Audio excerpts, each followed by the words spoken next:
Y esto nos hace olvidar que el resto del capítulo 12, por lo menos hasta el versículo 11 y hasta el 14 todavía podríamos seguir, el resto del capítulo 12 nos habla de la disciplina, que en realidad es el tema principal de ese capítulo, así como en el capítulo 11 es la fe, en el 12 el tema central es la disciplina.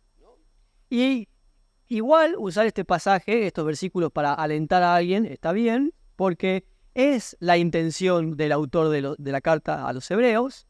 El propósito no solamente de este pasaje, sino de toda la epístola a los hebreos, es justamente alentar a los lectores en su vida cristiana, porque están padeciendo algún tipo de dificultad, persecuciones y otras más. Entonces el autor quiere impulsarlos.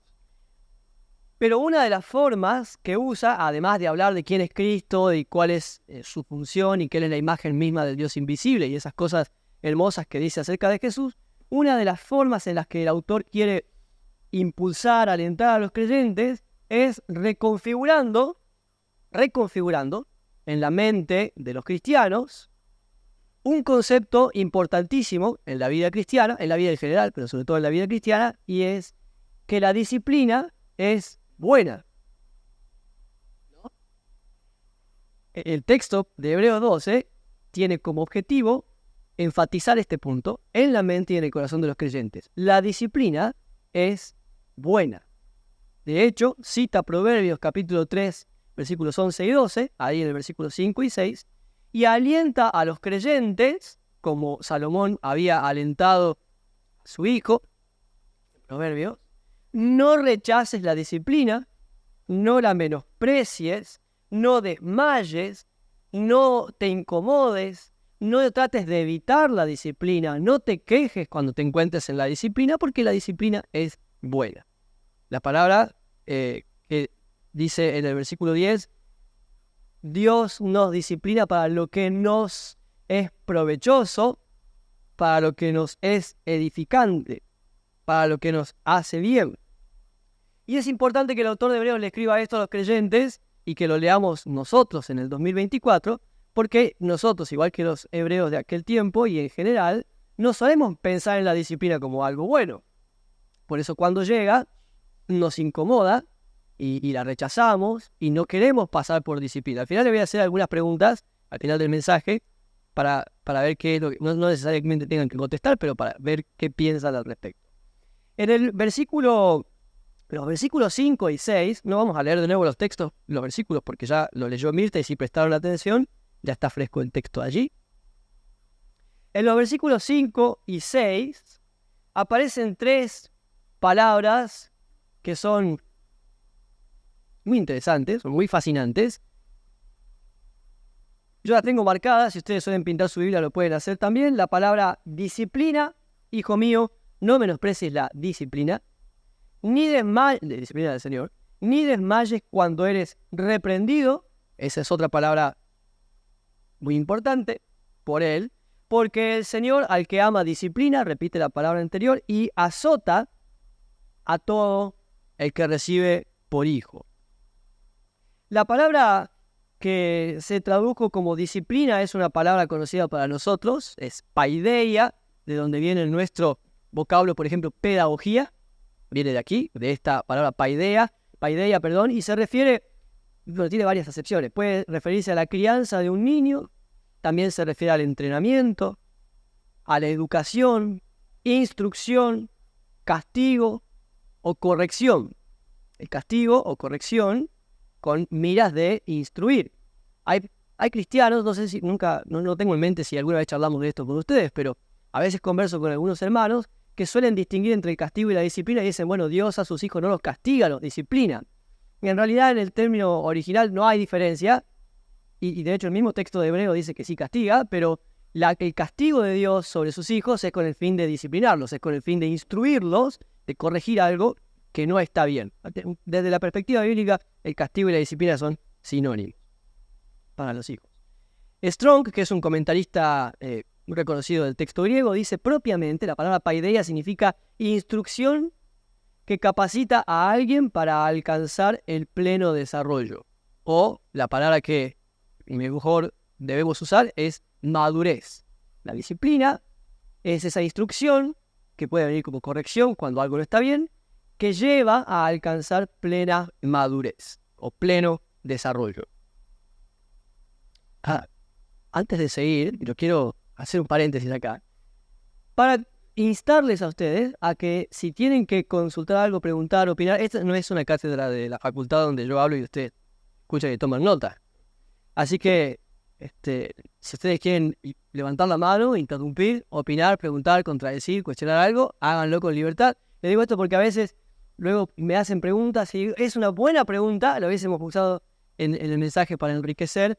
Total, si no llego con todo lo que tengo en el bosquejo, lo dejamos cuando se cumple el tiempo y el domingo siguiente retomamos sobre donde nos quedamos. Es importante atender a las dudas y a las preguntas que surjan.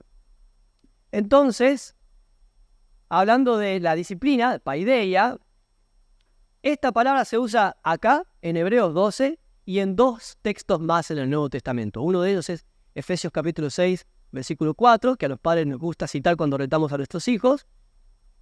Solo la mitad, en realidad, porque la primera parte de Efesios 6, 4 dice: padres, no exasperen a sus hijos para que no se desalienten, sino críenlos en paideia, en disciplina, en instrucción, en amonestación del Señor. Y el otro pasaje donde aparece es 2 de Timoteo 3:16, también texto conocido, donde dice: toda escritura es útil para, y hay una lista de cosas, y dice instruir en justicia. Esa palabra instruir es paideia. Esa es la palabra entonces que se traduce disciplina en Hebreos 12. ¿Está bien? La segunda palabra que aparece, que es más interesante todavía, es la que se tradujo como reprendido. No desmayes cuando eres reprendido por el Señor. Y esta es la palabra griega elepko, que es más común, es la más usada de todas las palabras en el Nuevo Testamento, de todas las que el griego usa para hablar de disciplina. Esta es la más común. Significa exponer, condenar, reprender. Vuelvo a citar Strong. Significa convencer con pruebas sólidas, especialmente para exponer, demostrar que algo o alguien está equivocado. Les dije recién, ocurre muchas veces en el Nuevo Testamento, es la palabra más común que usaron los autores bíblicos para hablar de disciplina. No les voy a leer todos los pasajes, solamente algunos para que tengamos una idea de cómo usa la Biblia esta palabra corregir o reprender. En Mateo 18:15, ustedes se van a acordar, Jesús dijo: si tu hermano peca contra ti, ve y... Esta es la palabra usada en ese texto. Repréndelo. Elepko. Lucas 3:19 dice que Herodes el tetrarca era reprendido por Juan. Esta es la palabra. Juan capítulo 3, versículo 20, es lo que decía Juan 3:16. De tal manera amó Dios al mundo, que envió a su Hijo, ¿se acuerdan? Para que todo aquel que en él cree no se pierda, mas tenga vida eterna. Porque no envió Dios a su Hijo a condenar al mundo, sino para que el mundo sea salvo por él. Juan 3:17. Sigue el discurso de Jesús y en Juan 3:20 dice: todo aquel que hace lo malo aborrece la luz y no viene a la luz para que sus obras no sean reprendidas. Juan 16:8, José habló de esto el domingo pasado, una de las funciones del Espíritu Santo, cuando el Espíritu Santo venga, convencerá al mundo, la palabra es electo, confrontará, reprenderá al mundo de justicia y de juicio, de pecado, justicia y juicio. Primera de Corintios 14:24, si todos profetizan y entran un incrédulo, por todos es reprendido. Efesios 5:11, no participen de las obras de las tinieblas, más bien, electo, repréndanlas. Segunda de Timoteo 4:2, predica a tiempo y fuera de tiempo, electo, redarguye, reprende, conforme a la sana doctrina. Tito 1:9, es necesario que el obispo, que el líder, que los que aspiran al liderazgo sean retenedor de la palabra fiel, para que también pueda electo, convencer, reprender a los que contradicen. Tito 1:13, este testimonio es verdadero, por tanto, repréndelos, redarguye, electo, duramente, para que sean sanos en la fe. Después podemos volver sobre Tito capítulo 1, cualquier cosa, porque Pablo le dice a Tito: si no lo haces, la culpa es tuya. La culpa de ese pecado es tuya. Tito 2:15, reprende, electo, confronta, redarguye, con toda autoridad, nadie te menosprecia. Y la tercera palabra, que aparece en Hebreos capítulo 12, si todavía tienen el texto allí, disciplina es una, reprender es la otra. La tercera es azotar a todo el que recibe por hijo. Nos sentimos ciertamente algo cómodos con la idea de hablarle a los no creyentes de que Dios tiene una condenación. No nos sentimos tan cómodos diciéndole a los creyentes que Dios los azota para disciplinarlos. Y le voy a hacer una pregunta que tengo aquí en mi apunte. ¿Cuándo fue la última vez que escuchaste un mensaje diciéndote que Dios te va a azotar para corregir tu camino? Es culpa mía. Azotar es la palabra mastigoi en griego y significa, qué interesante, ¿sabe lo que significa? Azotar.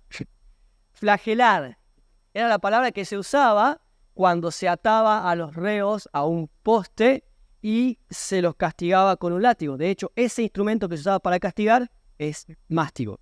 Y de ahí, de ese sustantivo mástigos, surgió el verbo mastigoi, que es azotar. Entonces, también es una palabra frecuente en el Nuevo Testamento, aunque no tanto como la anterior. Perdón que estoy acá un poco incómodo con mis apuntes.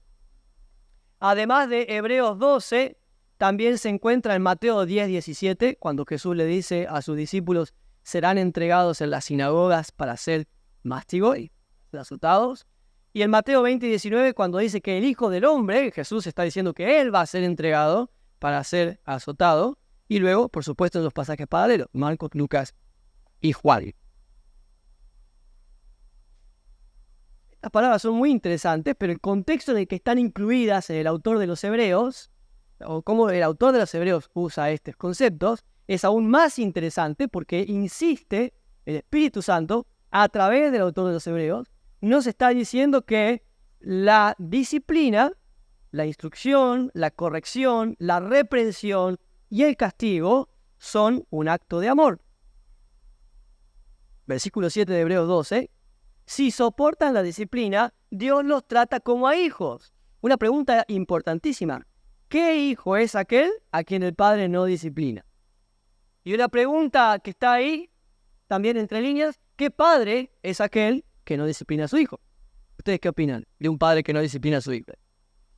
Por otra parte, tuvimos a nuestros padres terrenales, algunos los tenemos todavía. A mí mi papá ya no me disciplina, me disciplinaba cuando yo era chico, cuando vivía en su casa en realidad, ¿no? Hasta que me fui de su casa me disciplinaba todavía, me disciplinaba y lo venerábamos, lo respetábamos, lo honrábamos, lo reconocíamos. Entonces, ¿cómo es que no obedeceremos mucho mejor al Padre de los Espíritus? Bueno, no, iba a hacer una aclaración sobre la teología liberal y la paternidad universal de Dios, pero no viene al caso. El Padre de los Espíritus habla del Padre de aquellos que han nacido de nuevo, sobre todo porque está hablando de los héroes de Hebreos 11. Entonces, ¿cómo no obedeceremos mucho mejor al Padre de los Espíritus? Si mi papá me disciplinaba, bueno, hubo un tiempo en el que a mí me costaba la disciplina de mi papá, no me gustaba, porque él me decía no vayas, y a mí no me gustaba quedarme, pero en última instancia yo seguía reconociendo que él es mi papá, y que si él me paga las zapatillas, el colegio, el colectivo y algunas otras cosas, tiene el derecho de exigirme algunas otras. Y si no, como me decía mi papá, te conseguís un trabajo, te vas a vivir solo y ahí vos podés hacer lo que vos quieras. Pero no sé si habrán dicho o escuchado alguna vez, mientras vivas bajo mi techo, y está bien, es correcto, tiene toda la razón del mundo. Y lo venerábamos. ¿Cómo entonces es que no nos sometemos a la disciplina del Señor? Es muy interesante el contraste que hace el autor de Hebreos y viviremos. Y todavía aumenta este contraste entre Dios y los padres terrenales, porque dice, y aquellos, nuestros padres, nos disciplinaban ciertamente por pocos días, y además, como a ellos les parecía mejor, lo cual, vuelvo insisto, es lo más lógico del mundo. Mi papá, cuando me corregía, no buscaba destruirme la vida y arruinármela y que sea un frustrado, ¿no? La corrección era para que yo pueda crecer como un buen cristiano y como un buen hombre, como un buen joven y que me convierta en alguien útil para la sociedad, bueno, todo lo que ustedes conocen, ¿no? Como a ellos, nosotros como padres hacemos lo mismo. Entonces, cuando yo corrijo a mis hijas, no las corrijo para arruinarles la vida, sino porque quiero lo mejor para ellas. Y dice el Señor entonces, bueno, si considerás que tu padre, nuestra sociedad hoy ya no tiene esa imagen de paternidad, lamentablemente, pero si considerás que tu padre terrenal te corrige como puede, como sabe, buscando lo mejor, entonces aún más someterse a la disciplina de Dios, que nos disciplina para lo que nos es provechoso, para que participemos de su santidad. Vamos a volver sobre ese punto un poco más adelante. ¿Está bien? ¿Venimos bien? ¿Les gusta hablar de la disciplina a ustedes? Ya van a ser padres. Hay una pregunta muy interesante aquí, y es, ¿cómo disciplina a Dios? ¿Cómo disciplina a Dios?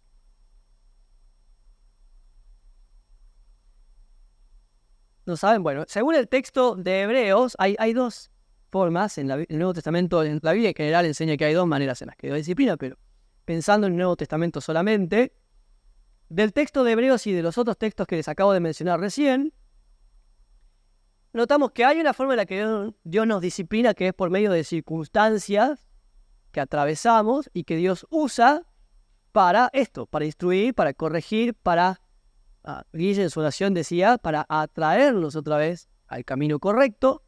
Entonces, cuando nos metemos en alguna cosa que no es la voluntad del Señor, nos golpeamos, sufrimos una relación, un trabajo, un ministerio, un proyecto que no es la voluntad del Señor, como la Torre de Babel, cuando el Señor los confundió para que no avancen, porque eso en lo que estaban embarcados no era lo que el Señor quería. Así que había confusión, discusión, no se podían poner de acuerdo y era lógico, no era la voluntad del Señor. Son circunstancias, enfermedades, problemas, crisis que el Señor usa para forjar lo que Él quiera forjar en nosotros. Y la otra, eso sería como ya cuando lo escuchamos mucho. La otra forma en la que Dios disciplina a sus hijos es por medio de la iglesia. De los pasajes que leímos recién, la mitad de los que les cité, un poquito más en realidad, Dios le adjudica a la iglesia la responsabilidad de disciplinar a los creyentes.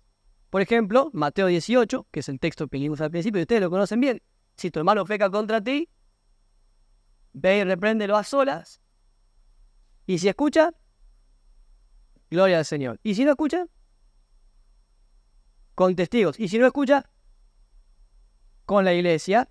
Y si no escucha, tratarlo como un gentil. O sea, no lo consideramos como parte útil. Se puede venir y seguir congregándose, pero no lo vamos a considerar, un poco lo que hablábamos el miércoles, no lo vamos a considerar para ciertas funciones dentro del cuerpo de Cristo porque no está entendiendo, no está aceptando eso que está mal. Entonces, ¿y de quién es la responsabilidad de disciplinar? De la iglesia. Primera de Corintios 14, bueno, Primera de Corintios completito, pero sobre todo el capítulo 14 que les citaba recién, de nuevo, la responsabilidad, si todos profetizan y entra un incrédulo, por todos es reprendido. En Efesios 5, vivan como hijos de Dios muy amados. Comienza en el capítulo 4, en realidad, esa sección. Les ruego que anden de una manera digna de la vocación que han recibido,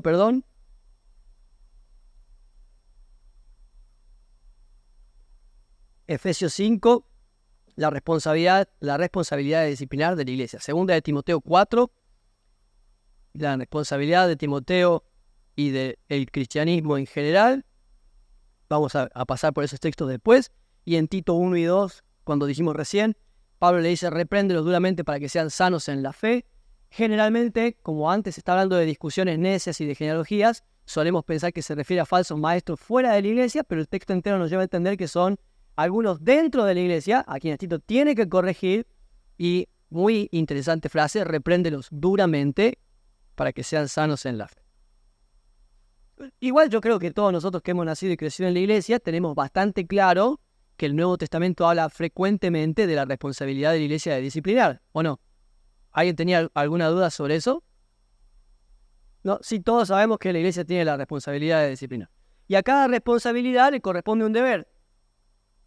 Si yo tengo la responsabilidad de darle de comer a mis hijas, es mi deber darle de comer a mis hijas. Si tenés la responsabilidad de ir al colegio, es tu deber ir al colegio. ¿no? Si tenés la responsabilidad de ordenar tu cuarto, es tu deber hacerlo. Y si tengo la responsabilidad de disciplinar, es nuestro deber disciplinar. Esa es la primera pregunta. ¿Cómo disciplina Dios? A través de las circunstancias y a través de la iglesia.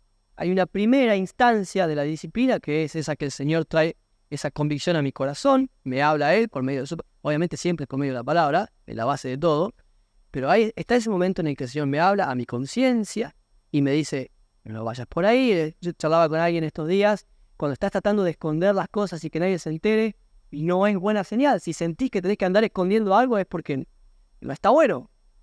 Si no, leímos recién en Juan capítulo 3, el que hace las cosas malas se queda en la oscuridad, no quiere que se vea lo que está haciendo porque sabe que sus obras son malas. Pero si no hay nada de qué temer, lo decís y lo contás. Así que esconder las cosas no es una buena señal.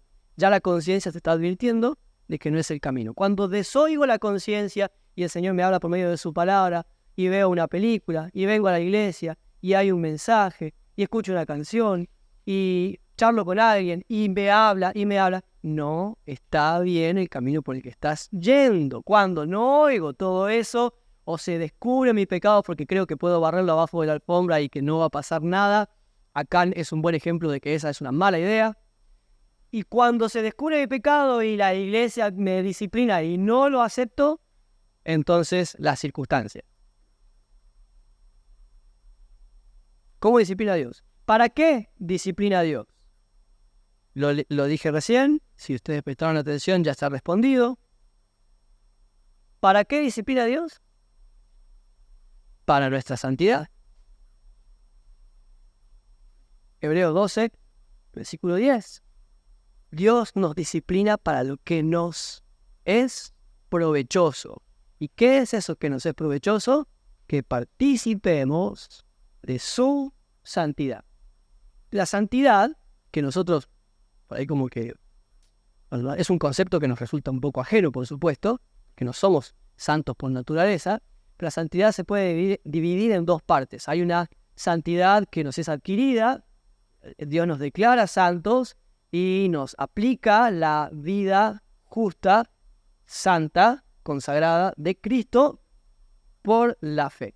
Y luego hay una santidad que es operativa, es la que el Espíritu Santo está produciendo en nosotros y es a la que me llama a colaborar. Por eso encontramos pasajes en todas las epístolas del Nuevo Testamento donde hay una sección doctrinal en la que el autor explica cómo funciona esa santidad adquirida. Jesús pagó el precio, Dios nos eligió, estamos leyendo Efesios. Dios nos llamó desde antes de la fundación del mundo, nos eligió para que andemos en buenas obras, las cuales Él preparó de antemano. Esa es la sección teórica, por decirlo de alguna forma, y en la sección práctica, ustedes despójense del viejo hombre viciado según la naturaleza pecaminosa, cambien su manera de hablar, dejen de robar, no cuenten chistes obscenos, vean sus conversaciones, cuidado. Si Pablo escribiera hoy, diría, cuidado con TikTok, cuidado con Instagram, fíjate en qué gastar la plata, porque esa es la santidad operativa de la cual sos colaborador. Esto se hace junto con Él. Y la disciplina es para que participemos de su santidad.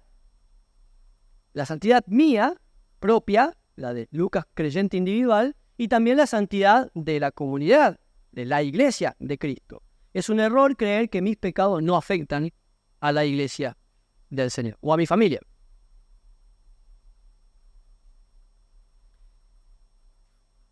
En 1 Corintios 5, ahora sí quisiera que me acompañen en la lectura. Los otros textos los pasé un poco rápido.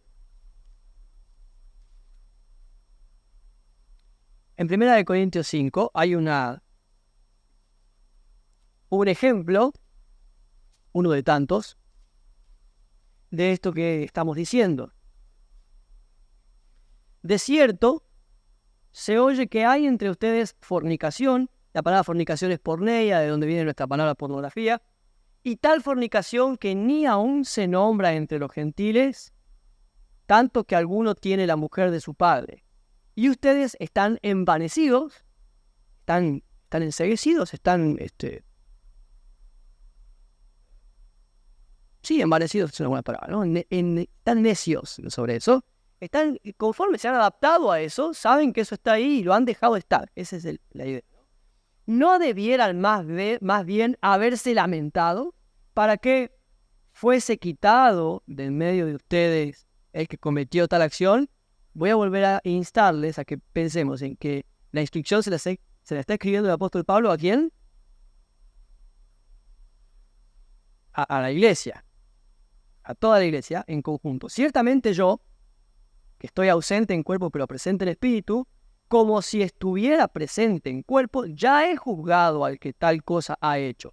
En el nombre de nuestro Señor Jesucristo, cuando se reúnan ustedes en espíritu, con el poder de nuestro Señor Jesucristo, esto es, con la autoridad, con la potestad que Cristo le ha dado a la iglesia, el tal sea entregado a Satanás para destrucción de la carne, a fin de que el espíritu sea salvo en el día del Señor Jesús. Ejecute la disciplina que haga falta, primero, para la restitución de ese creyente.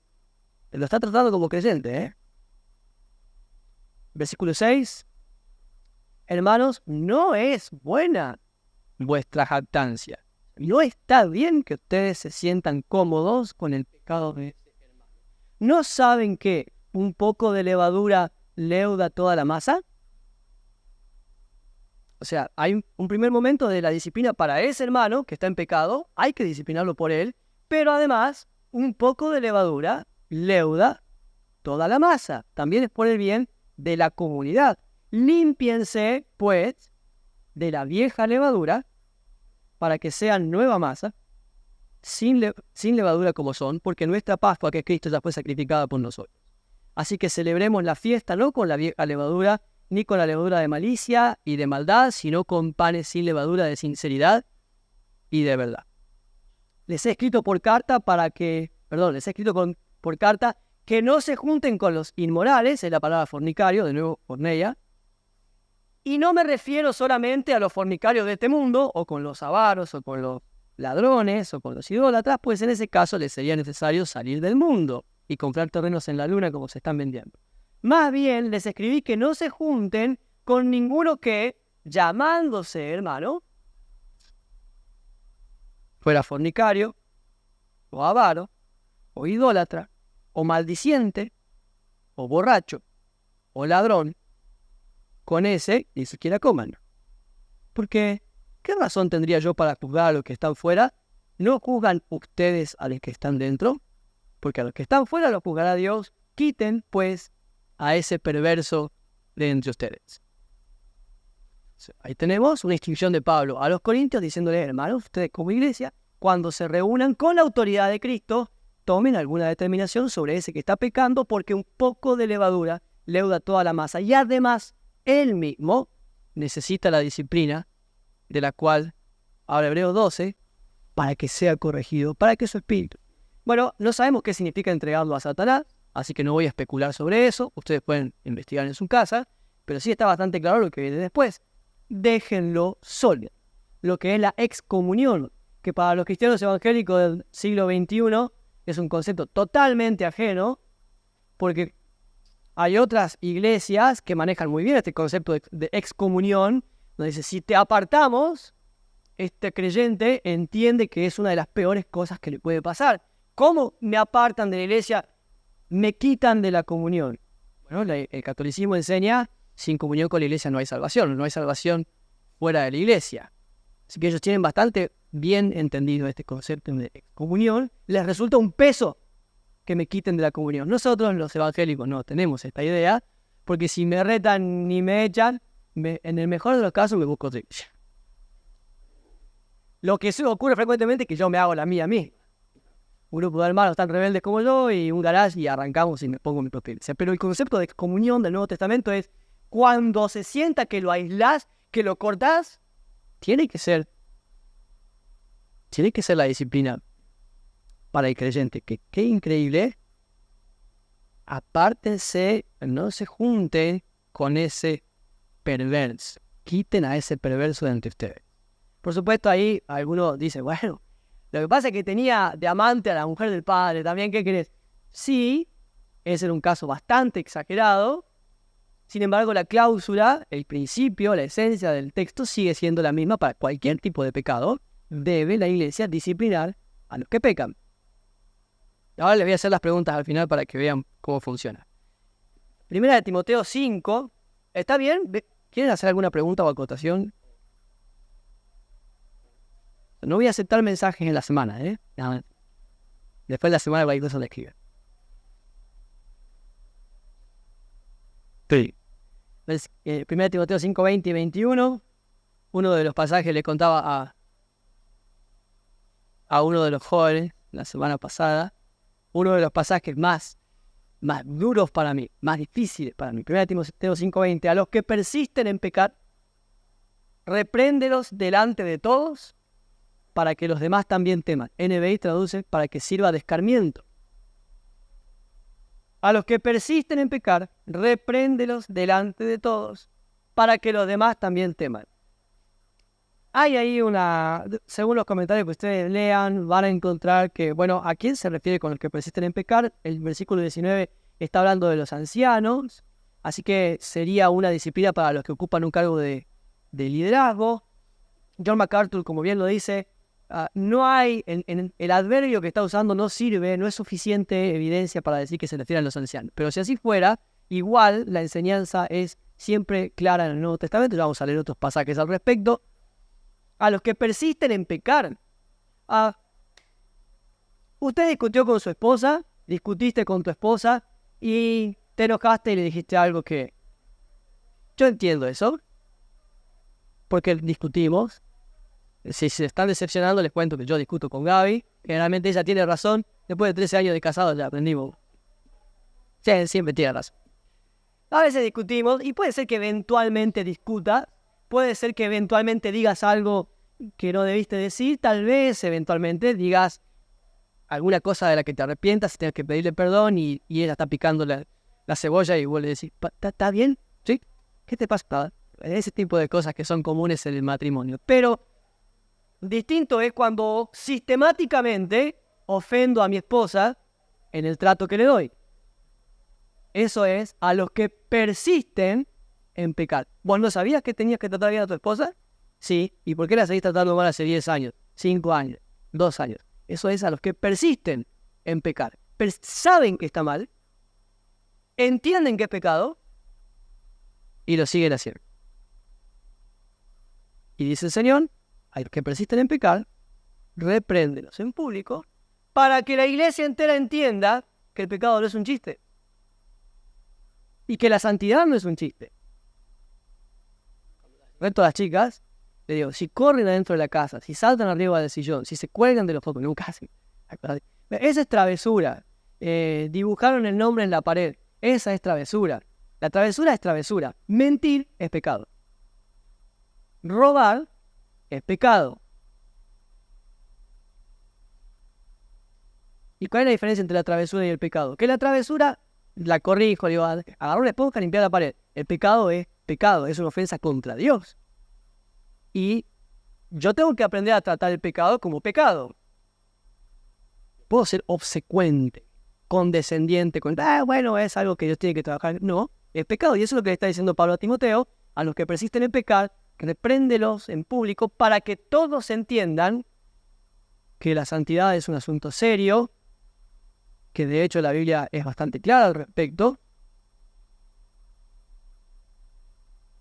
que si no fuera un asunto importante la Biblia nos lo diría. La santidad es algo por lo que estamos trabajando, pero bueno, fíjate si la alcanzas. Y no es lo que la Biblia dice acerca de la santidad, les llama urgentemente a una vida de santidad. Y el versículo 21 es, la palabra más dura, porque en una ocasión en la que tenía que yo proceder con algo, yo no quería porque no es cómodo. Entonces el Señor me dice, te encarezco delante de Dios y del Señor Jesucristo y de sus ángeles escogidos, que guardes estas cosas sin prejuicios, no haciendo nada con parcialidad. No te puedes escapar de esto. Te encarezco delante de Dios y del Señor Jesucristo y de sus ángeles, que guardes estas cosas.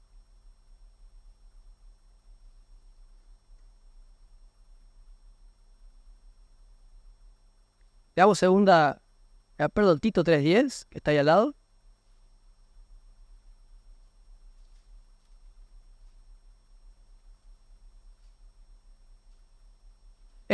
9, y vamos a leer hasta el 11, pero evita las cuestiones necias y genealogías y contenciones y discusiones acerca de la ley, porque son vanas y sin provecho, al hombre que cause divisiones después de una y otra amonestación, deséchalo, sabiendo que el tal se ha pervertido y peca y está condenado por su propio juicio.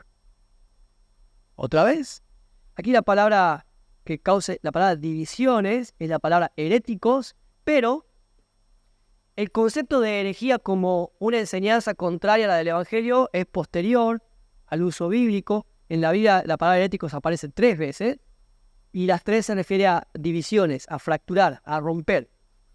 ¿Por qué? Puede haber sido por alguna enseñanza, pero también puede haber sido por sus actitudes. Una persona que estaba causando peleas, divisiones, rompía. Bueno, nosotros sabemos que si la comunión de la iglesia es la voluntad del Señor, todo lo que vaya en contra de la comunión de la iglesia no es la voluntad del Señor. Así que basta con entender eso. Pero lo importante para el mensaje de hoy, es de nuevo el llamado de Pablo a Tito, y le dice al que causa divisiones, cumplís con ese protocolo que ya sabes, reprendelo 1, 2 veces, pero si no acepta, y no es que no entienda, si no acepta, porque la palabra que dice en el versículo 11 es, se ha pervertido, ya sabe que lo que está haciendo está mal, solo que ha decidido seguir haciendo mal, deséchalo. Como dijo alguien el miércoles, no le podemos prohibir que entre a las reuniones. No, obviamente no.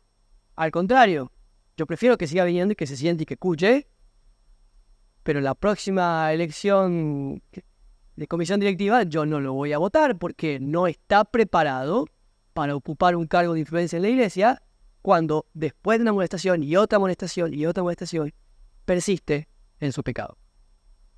No lo voy a poner como maestro de escuela bíblica o como líder de adolescentes porque persiste en su pecado.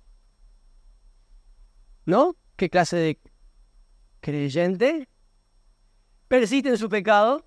¿Y qué clase de iglesia lo va a considerar por ocupar un lugar de influencia? Bueno, hay algunas iglesias que... Segunda de Tesalonicenses 3 también está al lado, pero para el otro lado.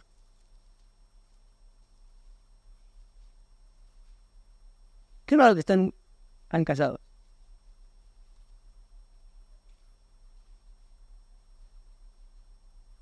Segunda de Tesalonicenses tiene una serie de textos sobre los que quiero predicar más adelante. Hace mucho tiempo en realidad que ya vengo con esto pero es como que cada vez que armo un mensaje, el Señor me pone otra cosa en el corazón y nunca puedo predicar sobre esto. Pero segunda de Tesalonicenses 3, 14 y 15, si alguno no obedece a lo que decimos por medio de esta carta, a ¿qué cosa? Señálenlo y no se junten con él para que se avergüence. Pero no los tengas por enemigo, sino amonéstenlo como el mal. Aquí está hablando entonces de que, a diferencia de los casos anteriores, da cierto vestigio de que su fe pudiera ser genuina, pero igual hay que disciplinarlo. Que no obedece, vuelvo sobre este punto, está hablando de la persona a la que se le habla, se le corrige, se le instruye, que sabe que eso no está bien y sigue como si nada ocurriera. A la iglesia debe accionar, disciplinarlo, señalarlo y no se junten con él para que se avergüence. Concepto del Nuevo Testamento, otra vez, ¿no? La excomunión al pecador debía avergonzarlo, debía sentirse mal de que la iglesia lo haga a un lado, de que lo aparte. Bueno, lamentablemente vivimos en este mundo, como dije recién, donde si me hacen a un lado, me busco otro lugar, una pena, pero sigue siendo la responsabilidad de la iglesia. Apártenlo para que se avergüence, pero no lo tengas por enemigo. Hay que molestarlo como hermano, pero hay que molestarlo porque no está cambiando sus actitudes. Bueno, podríamos seguir leyendo varios pasajes más. Yo creo que por ahora es lo suficientemente claro. La disciplina de los pecadores es deber de la iglesia. Y es un ejercicio que tenemos que practicar como iglesia por 2 razones. Para la sanidad del creyente que está en pecado, Bueno, y si lo apartamos y en vez de sentirse avergonzado y en vez de ser confrontado porque lo apartamos y se busca otra iglesia o se pone la suya propia, y bueno, realmente ya no tenemos mucho más que hacer, es la decisión de él. La pregunta por ahí para nosotros es cómo actuamos en consideración del pecado, la sanidad de la persona que está en pecado y la santidad de la comunidad, de la iglesia también. Como hablábamos con un pastor siempre, cuando él me decía, pero la iglesia no es perfecta. La palabra perfecta tiene varios significados, en realidad. Perfecta e impecable, no. Madura, sí, ese es el deseo del Señor, que su iglesia sea madura, y una de las señales de la madurez de la iglesia es que no sea condescendiente con el pecado. ¿Quieren opinar algo? ¿Quieren contar alguna historia sin nombres? No, bueno. Entonces ahora les voy a hacer yo las preguntas a ustedes para que pensemos. Les pregunto primero, ¿qué opinan ustedes de un padre que no disciplina a sus hijos? ¿Conocen padres que no disciplinan a los hijos? Chiquitos o no, pueden ser hijos adolescentes, pero padres que no, como los hermanos esos que comían en el comedor, ¿no? Chicos jóvenes, sanos, fuertes y que no trabajaban. Decía Elena que el papá que no disciplina no quiere. Hay padres que queremos hacerles entender eso, ¿no? Me dice que yo no quiero que se ofenda, no quiero que se enoje, no quiero que se vaya cuando son grandes, o cuando son chiquitos, no sé por qué, pero sí, la idea es que, según la Biblia y el texto de Hebreos 12, por ejemplo, es que qué padre que ama a su hijo y no lo disciplina. Y el mejor padre de todos, que es Dios, y da el modelo en disciplina a sus hijos. Por esto mismo, porque a veces nosotros entendemos el castigo de la disciplina, yo me saco la bronca. Por ahí capaz ni le pego, pero le digo una lista de barbaridades a mi hijo que en realidad no tenían el objetivo de la instrucción, sino de sacarme la bronca. Y dice la Biblia de Santiago, la ira humana no obra la justicia de Dios. El Señor siempre me corrige cuando las voy a corregir a las chicas, acordate que la ira humana no obra la justicia de Dios. Tu enojo, tu ira, tus insultos, tus presiones no van a cambiar el corazón de las personas. Por ahí, bueno, qué interesante. Entonces ya sé lo que ustedes más o menos opinan de un padre que no disciplina. Sigo con la siguiente pregunta. ¿Qué opinan ustedes de un Estado o de algún juez o algún representante del Estado de la justicia que no sanciona a alguien que infringió una ley? Hay un infractor de la ley y no se lo sanciona. ¿Qué opinan de esa persona? ¿Qué dirían ustedes? ¿Que es injusto? Que no se puede cambiar. Esa es la palabra que estaba esperando. No decimos, qué misericordioso es el juez, mira. Se descubrió quiénes son los que secuestraban a Logan y dijo, bueno, no lo hagan más, y lo dejó ir. Y ustedes, qué lindo. ¿Qué opinan ustedes de una escuela que no amonesta un acto de indisciplina? Sí. Uno de los alumnos rompió el vidrio, le contestó a la maestra. Yo tenía un compañero que una vez le pegó una patada al pizarrón delante de la maestra porque le erró a la maestra. ¿Ustedes piensan que yo le iba a preguntar qué opinan de la iglesia que no disciplina? Bien, no. La siguiente pregunta es, ¿cuándo fue la última vez que recibiste alguna disciplina de la iglesia? ¿Cuándo fue la última vez que la iglesia te disciplinó? De alguna manera. Y la segunda, que está pegadita, ¿por qué crees que eso está bien? Si estás de acuerdo que un padre que no disciplina al hijo está equivocado, que un Estado que no sanciona al infractor está equivocado, que una escuela que no amonesta está equivocada, y si a mí la iglesia nunca me disciplinó, ¿por qué pensás que está bien? Qué raros que somos. Y puede ser, pero ¿cuándo fue la última vez que recibiste una disciplina de la iglesia? De alguna forma. Una sanción de el próximo mes no vas a cumplir con alguna actividad. Pensando en el texto que leímos, por ejemplo, en Tesalonicenses o en Hebreos, hasta que puedas resolver y sanar. Les voy a contar como a ustedes les gustan las anécdotas. En la pandemia viene un joven, músico de la iglesia, y me dice, quiero hablar con vos, estoy en pecado. Bueno, ¿qué pecado? Tuve relaciones con mi novia. ¿Tuviste relaciones que una vez, un descuido? No, durante el último año, varias veces. ¿Y qué hacemos? Y estoy mal, me siento mal, yo no puedo seguir tocando la batería así porque me siento angustiado, porque se me cae la cara de vergüenza. Yo sé que nadie sabe, pero me ve el Señor, no puedo. En primer lugar, está bien, porque lo preocupante sería que sigas tocando como si nada. Qué bien que te sientas, que sientas vergüenza. Qué bueno que hayas entendido que el servicio es adoración y la adoración es siempre de santidad. ¿Y ahora qué hacemos? No podés seguir así. No tenés que hacer una pausa. Sí, pero ¿qué va a decir la gente? Dos cosas. Primero, no tienen por qué enterarse todos. Falta, me estás contando a mí. Le vamos a tener que decir al pastor, porque el pastor va a saber. Yo no era el pastor de esa iglesia, el pastor principal. Le vamos a contar al pastor. Y después, el resto de la iglesia tendrá que entender que si yo no estoy bien en mi relación con Gaby, porque venimos discutiendo mucho, porque estamos en... Tendrá que la iglesia ser lo suficientemente madura para aceptar que cuando yo diga, hermanos, no estoy en condiciones de predicar este mes. La última vez tuvimos una charla con la comisión pastoral, donde yo les conté alguna situación que los padres, dije, estamos pensando en detener nuestro ministerio si no vemos cambios, porque no estoy en condiciones. Y la iglesia debería ser lo suficientemente madura para decir, qué bien, qué bueno que entiendas que no se puede servir al Señor en esas condiciones. Tomate el tiempo que necesites, te reemplazamos. Si no hay nadie que lo haga, no se hace, porque más importante que las actividades son las personas, lo decimos todo el tiempo.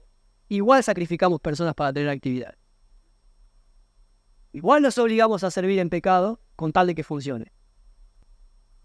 La tercera y la última. ¿Cómo reaccionaste cuando la iglesia te disciplinó? No me cuentes esa. ¿Cómo reaccionaste? ¿Lo entendiste? ¿Dijiste gracias? Si vengo y le digo, ya sabes qué, Sofi, no me vas a ayudar con la escuela bíblica porque veo que te pusiste igualito ahí, eso está bien. Entonces, vamos a hablar, vamos a resolver eso porque no es bueno que uses un arito extra. Un arito está bien, dos aritos ya es pecado. ¿Y cómo reaccionar? Que Sofi me diga, entiendo, no veo lo que está mal, pero si nos juntamos 2 o 3 veces por semana, una vez por semana a charlar, quiero que me expliques y que me muestres por qué está mal y voy a buscar. Digo, a veces, y yo no conozco gente a la que diciéndole eso es pecado, ya solo hayan solucionado. Hay que acompañarlos y decirles por qué y cómo salir de ahí y estar con ellos cuando vuelven a caer. Y tienen que pedirle perdón y confesarle a la esposa lo que hicieron mal. Es todo un procedimiento. Lo mejor es que te libere de esas responsabilidades, que puedas ocuparte en tu crecimiento espiritual. Pablo le dice a Timoteo, ocúpate de lleno en estas cosas de modo que todos puedan ver que estás progresando. Enfócate en crecer espiritualmente. Qué bueno sería tomar la disciplina con madurez. ¿Cuál creen ustedes que sea la consecuencia de ser condescendientes con el pecado? ¿Saben lo que es condescendiente, no? Sí, como... no es tan grave. ¿Cuál creen ustedes que sea la consecuencia de ser condescendientes con el pecado? Piensen en mí. ¿Cuál creen ustedes que sería la consecuencia para mi familia si yo soy condescendiente con el pecado de mis hijas? O piensen ustedes, si yo estoy en pecado, porque yo también peco, ¿qué tal si yo durante el último año estoy viviendo en pecado y ustedes como iglesia son obsecuentes conmigo? Y bueno, es pastor, si no predica él, ¿cuál creen ustedes que sea la consecuencia?